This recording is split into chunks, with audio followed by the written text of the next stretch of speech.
When it comes to the church's teachings on love, I learned that it's not a romantic feeling because feelings can sometimes be misleading.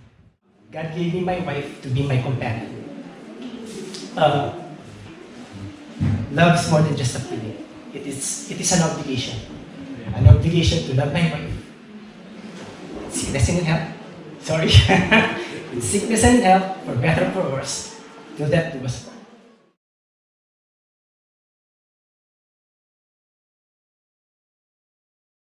We got married in three different dates under three various circumstances, so I would rather tell them so not to waste my time.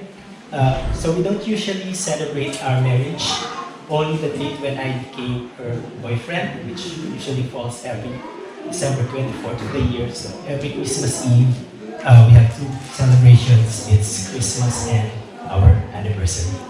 But our sacramental marriage happened on June 23, 2018. So we are proud to say that in the eyes of the people and in the eyes of God, we are sacramentally married. When Brother Randy asked me if I want to share, the first thing I asked him was, what's the topic and what should I share?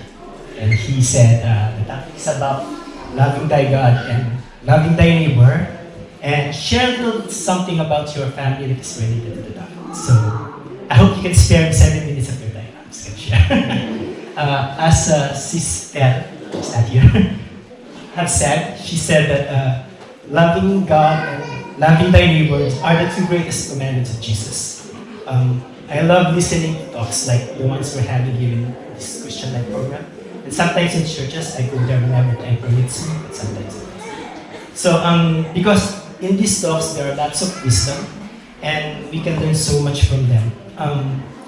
When it comes to the church's teachings on love, I learned that it's not a romantic feeling because feelings can sometimes be misleading. One day we will fight, and then I feel like I don't love her anymore. And then the next day we will make up, and then I feel like I love her again. So it's very confusing. So feelings can really sometimes mislead us. But love, according to the church's teaching, has another term. It's called charity. And charity is not something we do to other people to make ourselves look good or to make ourselves feel better. This love is the selfless giving of oneself to another without expecting anything in return.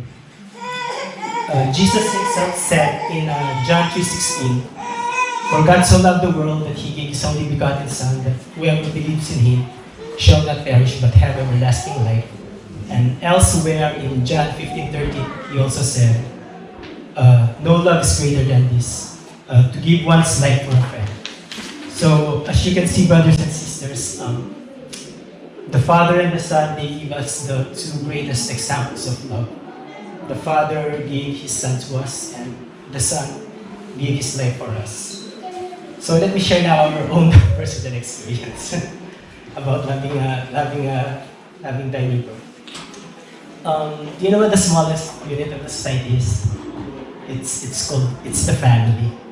The Catholic Church calls this the domestic church, because in the family is the best place to start loving your neighbor. When me and Sis Weng got married, it was all ideal in the beginning. It's the honeymoon stage of any marriage, right?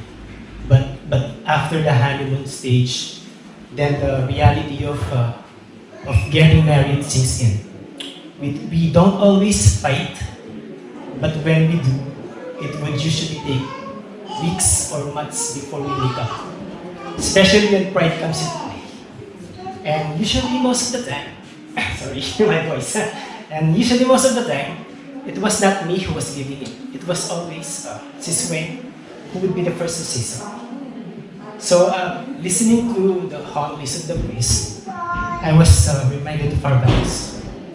In sickness and in health, for better or for worse. It's not in health only, or it's not for better days only. God gave me my wife to be my companion. Love is more than just a feeling.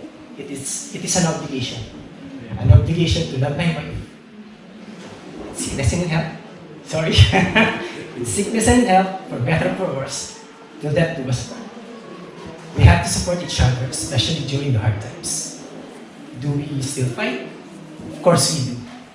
But nowadays, when we fight, I take a step back because the most damaging thing I can say to my wife comes when I'm emotionally angry. This feeling of anger can even make me say stuff to her that I might regret later on. So when everything has calmed down, it is then that I initiate an attack to talk to her. Then comes our two daughters. I just want to share this verse from the Bible, this passage from Jesus. In Matthew 25, 34-40, Jesus said, "Come you, blessed of my Father, inherit the kingdom, prepared for you from the foundation of the world.